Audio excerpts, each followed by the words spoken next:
Friends, government నుంచి banking related ఒక important update వచ్చింది. ఈ అప్డేట్ అనేది most useful and safety update. Bank account ఉన్న ప్రతి ఒక్కరికి, బ్యాంక్ అకౌంట్ మెయింటైన్ చేసే ప్రతి ఒక్కరికి ఈ అప్డేట్ అనేది చాలా ఇంపార్టెంట్. అండ్ ఈ అప్డేట్ ఏదైతే ఉందో ఇది జస్ట్ ఒక 4-5 డేస్లో November 1st నుంచే అప్లికేబుల్ అవుతుంది. డైరెక్ట్గా టాపిక్లోకి వస్తున్నా. టోటల్గా 2 అప్డేట్స్ ఉన్నాయి. ఫస్ట్ అప్డేట్ వచ్చేసి bank account related. So bank అకౌంట్లో నామినీ అప్డేషన్ గురించి. సో ఇప్పటి వరకు మనం బ్యాంక్ అకౌంట్ తీసుకున్నప్పుడు ఒకరిని మాత్రమే నామినీగా యాడ్ చేసుకోవస్తుండే. ఎగ్జాంపుల్, మీరు స్టూడెంట్గా ఉన్నప్పుడు బ్యాంక్ అకౌంట్ తీసుకున్నారనుకోండి, ఆ బ్యాంక్ అకౌంట్కి మీ ఫాదర్నో మదర్నో నామినీగా యాడ్ చేసుకొని ఉంటారు. ఎగ్జాంపుల్, మీరు ఒక ఫ్యామిలీ మెంబర్ అయితే బ్యాంక్ అకౌంట్ తీసుకుంటున్నారనుకోండి, మీ వైఫ్ను లేకపోతే చిల్డ్రన్స్ పేర్లో ఎవరివో ఒకరివి నామినీగా యాడ్ చేసుకోవస్తుండే. ఓవరాల్గా ఒక్క పర్సన్ని మాత్రమే మీరు మీ అకౌంట్కి నామినీగా పెట్టుకోవస్తుండే. బట్ ఇప్పుడు కొత్త అప్డేట్ ఏంటంటే మీరు అప్ టు 4 మెంబర్స్ వరకు, అంటే మీ బ్యాంక్ అకౌంట్కి నలుగురిని నామినీగా యాడ్ చేసుకోవచ్చు. దీని అర్థం ఖచ్చితంగా మీ బ్యాంక్ అకౌంట్కి నలుగురిని నామినీ యాడ్ చేసుకోండి అని కాదు. మీ ఇష్టం. మీరు ఒకరిని యాడ్ చేసుకోవచ్చు, ఇద్దరిని యాడ్ చేసుకోవచ్చు, ముగ్గురిని యాడ్ చేసుకోవచ్చు, నలుగురిని యాడ్ చేసుకోవచ్చు. కాకపోతే అప్ టు 4 మెంబర్స్ వరకు మీరు నామినీగా యాడ్ చేసుకునే ఫెసిలిటీ అయితే November 1st నుంచి బ్యాంక్స్లో ఉంటుంది. ఈ నామినీ యాడ్ చేసుకునే విషయంలోనే ఇంకొక 2 ఆప్షన్స్ వచ్చినాయి. ఇందులో ఒకటి సైమల్టేనియస్, 2 సక్సెసివ్. ఇందులో ఫస్ట్ దాని గురించి నేను మీకు ఎక్స్ప్లెయిన్ చేస్తాను. ఫస్ట్ సైమల్టేనియస్ అంటే ఏంటి అని అంటే, ఎగ్జాంపుల్, మీరు ముగ్గురిని కానీ నలుగురిని కానీ నామినీగా పెట్టుకుంటామని చూజ్ చేసుకున్నారనుకోండి, మీరు ఆ నలుగురికి కూడా మీ బ్యాంక్ అకౌంట్ యొక్క ఓనర్షిప్ షేర్ చేసినట్లే. మీకు క్లియర్గా అర్థమయ్యేలా చెప్తా వినండి. ఎగ్జాంపుల్గా మీ బ్యాంక్ అకౌంట్లో 1,00,000 రూపాయలు ఉన్నాయనుకోండి. సో మీ బ్యాంక్ అకౌంట్కి నలుగురిని మీరు నామినీస్గా పెట్టుకోవాలనుకుంటున్నారు. మీ పేరెంట్స్, మీ మమ్మీ డాడీ, వాళ్ళకు ఒక 50% ఓనర్షిప్ కేటాయించారనుకోండి. తర్వాత మీ వైఫ్కి ఒక 30% కేటాయించారనుకోండి. తర్వాత మీ కిడ్, మీ సన్నో డాటర్ ఎవరో ఒకరిని తీసుకొని వాళ్ళకు ఒక 20% కేటాయించారనుకోండి. పేరెంట్స్కి 50, వైఫ్కి అండ్ కిడ్కి కలిసేసి 50%. టోటల్గా 100% మీ బ్యాంక్ అకౌంట్లో ఉన్న ఓనర్షిప్ని ఈ నలుగురికి మీరు ఇచ్చారు. అంటే ఎగ్జాంపుల్గా మీరు అని అనుకోకండి, సో ఫీల్ అవుతారు కావచ్చు. ఒక పర్సన్ వాళ్ళ పేరెంట్స్కి అండ్ వాళ్ళ మిస్సెస్కి, వాళ్ళ కిడ్స్కి ఎవరికో ఒకరికి కానీ ఇద్దరికి కానీ టోటల్గా 100% అనేది ఓనర్షిప్ షేర్ చేసిండు అనుకోండి. సో ఫ్యూచర్లో ఆ పర్సన్ ఏదైనా రీజన్స్ వల్ల ఎక్స్పైర్ అయినప్పుడు ఎంతైతే పర్సంటేజెస్ షేర్ చేసిండో ఆ పర్సన్ నామినీస్కి, అంత పర్సంటేజ్ ఆ బ్యాంక్ అకౌంట్లో ఉన్న డబ్బులు అనేది వాళ్ళకి రీచ్ అవుతాయి. సో మీకు ఇప్పుడు క్లియర్గా అర్థమైంది అనుకుంటున్నా. అండ్ పర్సంటేజెస్ 50%, 30%, 20% అని నేను ఏదైతే చెప్పానో మీరు అంతే పెట్టాలని లేదు.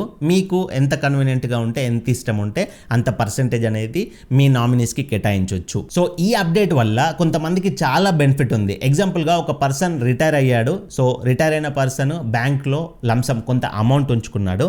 ఆ అమౌంట్ అనేది అతను ఎక్స్పైర్ అయిన తర్వాత ఎవరికి రీచ్ కావాలనుకుంటాడో, సో వాళ్ళ పేరు అనేది నామినీగా పెట్టుకొని వాళ్ళకి సమ్ పర్సంటేజెస్ అనేది కేటాయించింది అనుకోండి. అక్కడ ఏం కూడా డిస్టర్బెన్స్, ఏం కూడా గొడవ కాకుండా డైరెక్ట్గా బ్యాంకే ఆయన ఇచ్చిన పర్సంటేజెస్ ఎంతైతే ఉంటాయో వాళ్ళకి ఆ అమౌంట్ అనేది ఇచ్చేస్తాయి. ఇక్కడ నాకింత షేర్ అని చెప్పేసి వాళ్ళు గొడవ పడడానికి అయితే ఉండదు. అఫీషియల్గా ఆయన ఇచ్చిన పర్సంటేజ్ అనేటివి వాళ్ళకి షేర్ అవుతాయి. సెకండ్, సక్సెసివ్ అని చెప్పిన కదా. సక్సెసివ్ అంటే ఏంటి అని అంటే, ఇందులో పర్సంటేజ్ ఇవ్వడం కుదరదు. డైరెక్ట్గా 4 మెంబర్స్నో 3 మెంబర్స్నో యాడ్ చేస్తా అనుకున్నారనుకోండి, ఆ మెంబర్స్ని ఆర్డర్ వైజ్గా యాడ్ చేయాలి. ఎగ్జాంపుల్గా ఒక పర్సన్కి బ్యాంక్ అకౌంట్లో 1 lakh రూపీస్ ఉన్నాయనుకోండి. ఆ పర్సన్ బ్యాంక్ అకౌంట్కి నామినీగా ఫస్ట్ వాళ్ళ డాడీని పెట్టిండు, సెకండ్ ప్లేస్లో వాళ్ళ మమ్మీని పెట్టిండు, థర్డ్ ప్లేస్లో వాళ్ళ వైఫ్ని పెట్టిండు అనుకోండి. సో అక్కడ ఆ పర్సన్ ఫ్యూచర్లో ఏదైనా రీజన్ వల్ల ఎక్స్పైర్ అయినప్పుడు అక్కడ ఏం జరుగుద్ది అని అంటే, అతని బ్యాంక్ అకౌంట్లో ఉన్న మనీ అనేది ఫస్ట్ ప్రిఫరెన్స్ ఎవరికి ఇచ్చిండు? వాళ్ళ డాడీకి ఇచ్చిండు కదా, వాళ్ళ డాడీకి రీచ్ అవుతాయి అమౌంట్. ఇన్ కేస్ వాళ్ళ డాడీ కూడా లేడనుకోండి ఆ టైంలో, వాళ్ళ మమ్మీకి రీచ్ అవుతాయి. వాళ్ళ మమ్మీ కూడా లేదనుకోండి ఆ టైంలో, వాళ్ళ వైఫ్ దగ్గరికి అయితే రీచ్ అవుతాయి. అట్లా టోటల్గా 4 మెంబర్స్ని ఇట్లా ఆర్డర్ వైజ్లో పెట్టుకోవచ్చు. కాకపోతే ఆర్డర్ వైజ్లో ఎవరి దగ్గర అయితే ఇది స్టాప్ అవుతుందో వాళ్ళకే 100% ఆ బ్యాంక్ అకౌంట్లో ఉన్న మనీ అనేది వస్తాయి, క్లెయిమ్ అవుతాయి. సో ఫస్ట్ ఆప్షన్ సైమల్టేనియస్లోనేమో పర్సంటేజెస్ ఉంది షేర్ చేయడానికి నామినీస్కి, సెకండ్ దాంట్లోనేమో 100% ఒక్కొక్క దగ్గరికే రీచ్ అవుతాయి. సో ఈ రెండిట్లో ఎవరికి నచ్చినాయి వాళ్ళు సెలెక్ట్ చేసుకోవచ్చు నామినీస్ యాడ్ చేసుకునేటప్పుడు. ఇవి bank account nominee related update. Second update ఏంటి అని అంటే బ్యాంక్ లాకర్ గురించి.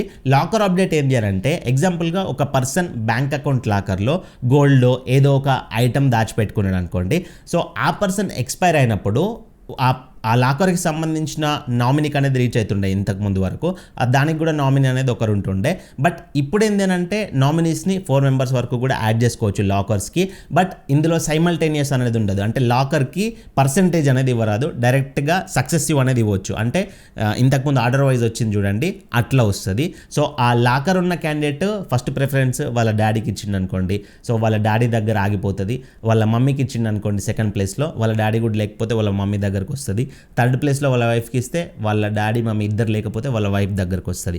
అట్లా లాకర్కి సంబంధించిన ఓనర్షిప్ అనేది ఆర్డర్ వైజ్లో ఇంతకుముందు సక్సెసివ్ అని ఒక మోడల్ చెప్పిన కదా, ఆ సక్సెసివ్ మోడల్గానే సేమ్ ఇది కూడా లాకర్ అయితే వస్తుంది. సో ఈ అప్డేట్ వినడానికి మీకు చిన్నగా సింపుల్గానే కనబడొచ్చు, వినబడొచ్చు. కాకపోతే ఇది ఇవ్వడానికి మెయిన్ రీజన్ ఏంది అని చెప్తే మీరు కొంచెం షాక్ అవుతారు. సో మెయిన్ రీజన్ ఏంది అని అంటే, ప్రస్తుతం మన ఇండియన్ బ్యాంకుల్లో 67,270 కోట్ల రూపాయలు అన్క్లెయిమ్డ్ డిపాజిట్స్ ఉన్నాయి. అన్క్లెయిమ్డ్ డిపాజిట్స్ అంటే జస్ట్ బ్యాంకులో ఉన్న డబ్బు కాదు. ఎగ్జాంపుల్గా ఒక పర్సన్ ఒక 1 lakh రూపీస్ బ్యాంక్ అకౌంట్లో ఉంచుకున్నాడు, ఆ విషయం అనేది వాళ్ళ ఫ్యామిలీ వాళ్ళకి తెలియదు అనుకోండి, సేవింగ్స్ కోసం ఉంచుకున్నాడు అనుకోండి, సర్ప్రైజ్ ఇద్దామని ఉంచుకున్నాడు అనుకోండి, అనుకోకుండా ఆ పర్సన్ ఎక్స్పైర్ అయితే ఆ బ్యాంక్ అకౌంట్ ఉన్న విషయం కూడా వాళ్ళ ఫ్యామిలీ మెంబర్స్కి తెలియదు కాబట్టి అందులో ట్రాన్సాక్షన్స్ అనేటివి జరగవు, వాళ్ళు చెక్ కూడా చేయించరు. అట్లా ఒక 10 years ఆ అకౌంట్ అనేది పక్కనే ఉండిపోతే అమౌంట్తో పాటు, అది ఈ ఏదైతే అన్క్లెయిమ్డ్ డిపాజిట్స్ ఉంటాయో వాటి కిందికి వెళ్ళిపోతుంది. అట్లా టోటల్గా మన ఇండియన్ బ్యాంకుల్లో 67,270 కోట్లు ఉన్నాయి. సో ఈ అమౌంట్ అంతా ఎక్కడికి వెళ్తుంది అని అంటే DEA, depositor education and awareness, ఇది RBI హ్యాండిల్ చేస్తుంది. సో ఇక్కడైతే ఈ పేమెంట్ అంతా కూడా పోయి ఉంటుంది. సో ఇప్పుడు గవర్నమెంట్ ఈ అప్డేట్ ఎందుకు తీసుకొచ్చానంటే, ఒక పర్సన్ కష్టపడి దాచుకున్న డబ్బులు వాళ్ళ ఫ్యామిలీకి తెలియక రీచ్ అవుతలేదు. సో అతని కష్టం వృధాగా పోగొట్టడం ఎందుకు అని చెప్పేసి ఆ అమౌంట్ వాళ్ళ ఫ్యామిలీకి రీచ్ చేయడానికి ఒక ప్రాసెస్ అయితే తీసుకొచ్చింది. ప్రాసెస్ ఏంది అని అంటే, అది ఎట్లా క్లెయిమ్ చేసుకోవచ్చు ఒక ఫ్యామిలీ పర్సన్ ఇన్ కేసు వాళ్ళ ఫ్యామిలీలో ఎవరైనా వాళ్ళ తాత కానీ ఎవరైనా వాళ్ళ డబ్బులు సంపాదించి అందులో పెట్టుకున్నారని చెప్పేసి డౌట్ వస్తే వాళ్ళు క్లెయిమ్ చేసుకోవచ్చు. ఎట్లా అంటే, ఉద్గమ్ అని చెప్పేసి ఒక పోర్టల్ ఉంది. సో నేను స్క్రీన్ పైన చూపిస్తా చూడండి. ఉద్గమ్ పోర్టల్లోకి వెళ్ళిపోయి ఒక పర్సన్ ఎవరైతే వాళ్ళ తాత కానీ ఎవరైతే డబ్బులు బ్యాంక్ అకౌంట్లో ఉండుంటాయని డౌట్ వస్తుందో ఆ పర్సన్ యొక్క pan number, voter and birth certificate details, ఇట్లాంటి కొన్ని డీటెయిల్స్ అడుగుతాయి. ఆ డీటెయిల్స్ ఇచ్చి సెర్చ్ చేస్తే ఆ పర్సన్ పేరు మీద ఏమైనా అన్క్లెయిమ్డ్ డిపాజిట్స్ ఉంటే అక్కడ చూపిస్తాయి. సో అప్పుడు ఆ అన్క్లెయిమ్డ్ డిపాజిట్స్ని వాళ్ళ లీగల్ హెయిర్ అంటే ఫ్యామిలీ మెంబర్, వాళ్ళ డాటరో సన్నో లేకపోతే వాళ్ళ వైఫో వాళ్ళ బ్రదరో ఇట్లా ఓన్ ఫ్యామిలీ మెంబర్ ఉంటారు కదా, వాళ్ళు క్లెయిమ్ చేసుకోవడానికి అయితే ప్రాసెస్ ఉంటుంది. సో ఇలా ఉద్గమ్ పోర్టల్ ద్వారా ఫ్యామిలీకి తెలియకుండా చాలా మంది బ్యాంకులో పెట్టిన డబ్బులు ఉన్నాయి కదా, అవి క్లెయిమ్ చేసుకోవడానికి ఫెసిలిటీ అయితే ఇస్తుంది. అండ్ ఇలాంటి ప్రాబ్లం ఫ్యూచర్లో జరగద్దు, ఇట్లాంటి అన్క్లెయిమ్డ్ డిపాజిట్స్ అనేవి రావాల్సిన అవసరం లేదు, ఎవరు సంపాదించిన డబ్బులు అలా ఫ్యామిలీకి రీచ్ కావాలని చెప్పేసి నేను ఫస్ట్ చెప్పినట్లుగా ఒక్క నామినీ ఉండే కదా, 4 నామినీస్ని సెట్ చేసింది. అండ్ బ్యాంక్ లాకర్కి కూడా 4 వరకు నామినీస్ సెట్ చేసుకోవచ్చు అనే ఫెసిలిటీ అయితే ప్రొవైడ్ చేసింది.